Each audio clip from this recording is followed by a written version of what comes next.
Salam jumpa rekan-rekan sekalian dalam mata pelatihan penegakan hukum tindak pidana tumbuhan dan satwa liar. Saya akan membawakan terkait dengan wildlife crime, kejahatan satwa liar di Indonesia. Jadi diprediksi 13-40% dari spesies hewan atau tumbuhan di Asia Tenggara itu bisa punah abad ini. Setidaknya setengah kerugian tersebut akan mewakili kepunahan global. Ini dikarenakan kerusakan hutan 400.000 sampai 1.300.000 hektar per tahun di Indonesia sebagai akibat dari illegal logging, perambahan hutan, kebakaran hutan, pendudukan satwa dan lain. Inilah yang menyebabkan mengapa satwa liar salah satunya di Indonesia ini populasinya turun. Selain itu penyebabnya adalah perburuan, umumnya untuk merasuk perdagangan dan satwa liar. Yang kedua akibat dari kerusakan habitatnya, rusaknya hutan maupun perairan. Menurut saya 97% satwa liar itu diperdagangkan sebagai makanan, produk hutan, material bangunan, pakaian, keperawatan kesehatan, ornamen koleksi, dan keperluan religius. 3% lainnya dilarang diperdagangkan. Jadi cukup banyak ya jaringan perdagangan serta jalur-jalur perdagangan mulai dari Indonesia, Sulawesi, Kalimantan sampai dengan Amerika dan Asia. Karena apa? Nilainya begitu menarik. CITES memperkirakan perdagangan satwa liar menghasilkan sekitar 3.500.000 US dollar per tahun atau 2 miliar dolar Amerika dalam kurun waktu 5 tahun 2006 hingga 2010. Mengapa tekanan terhadap populasi satwa liar di Indonesia begitu besar? Karena memang menguntungkan.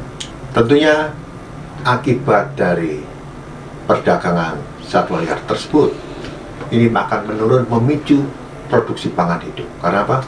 Populasi satwa berkurang. Yang kedua, gangguan keseimbangan terhadap ekosistem alam. Yang ketiga, kesehatan manusia terancam oleh perdagangan yang tidak diatur dalam hewan liar yang dapat menyebar virus pada penyakit.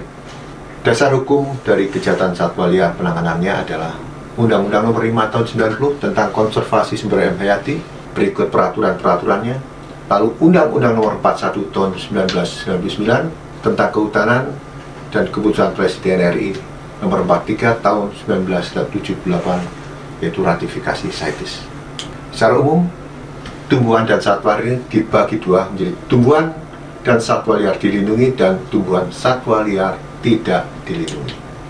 Tindak pidana tumbuhan dan satwa liar yang dilindungi itu diatur dalam Undang-Undang Nomor 5 Tahun 1990, yaitu bentuk-bentuknya, contoh-contoh perbuatan, yaitu setiap orang mengambil, menebang, memiliki, merusak, memelihara, mengangkut, memperdayakan tumbuhan dan satwa liar tanpa izin, mengeluarkan tumbuhan, meruarkan, melukai, membunuh, menyimpan satwa yang dilindungi, demikian juga memperdagangkan atau mengangkut tumbuhan satwa liar dilindungi.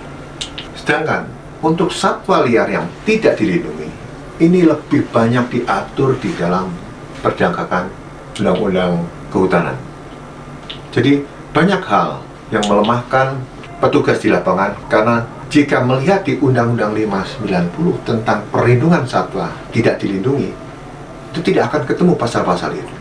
Nah, ini menjadi seolah-olah untuk mengangkut berburu satwa yang tidak dilindungi itu tidak diatur dan boleh-boleh saja, sah-sah saja.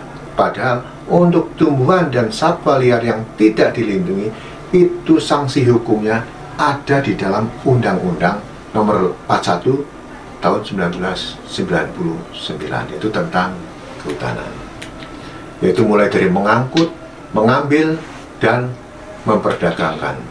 Sebagai contoh bahwa setiap orang yang memanen, melakukan penangkapan, pengumpulan flora fauna yang melebihi target kuota yang ditetapkan, itu adalah suatu kejahatan.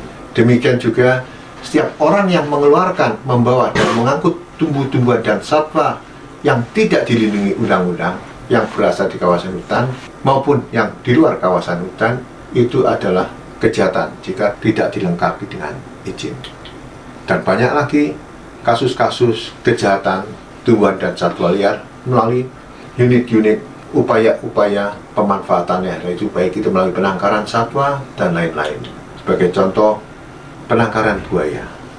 jika akan dikirim diekspor, apakah buaya ini adalah hasil penangkaran ataukah hasil tangkapan dari alam yang ditaruh di penangkaran? Tentunya membuktinya akan cukup panjang. Demikian juga arowana yang harganya cukup mahal, yang bisa ukuran 10 cm sampai 1.200.000. Apakah ini real hasil penangkaran atau campuran dengan hasil tangkapan dari alam? Tentunya ini semua memerlukan kajian lebih mendalam, pengawasan, monitoring, pengawasan, dan pembuktian yang memerlukan upaya-upaya penegakan hukum. Dan sebagian besar untuk satwa liar ini, peran dari saksi ahli ini adalah sangat penting dalam rangka pencegahan dan pemberantasan tindak pidana tumbuhan dan satwa liar. Semoga dengan mempelajari ini, kawan-kawan menjadi lebih memahami bagaimana melakukan penanganan terhadap tindak pidana tumbuhan dan satwa liar. Terima kasih.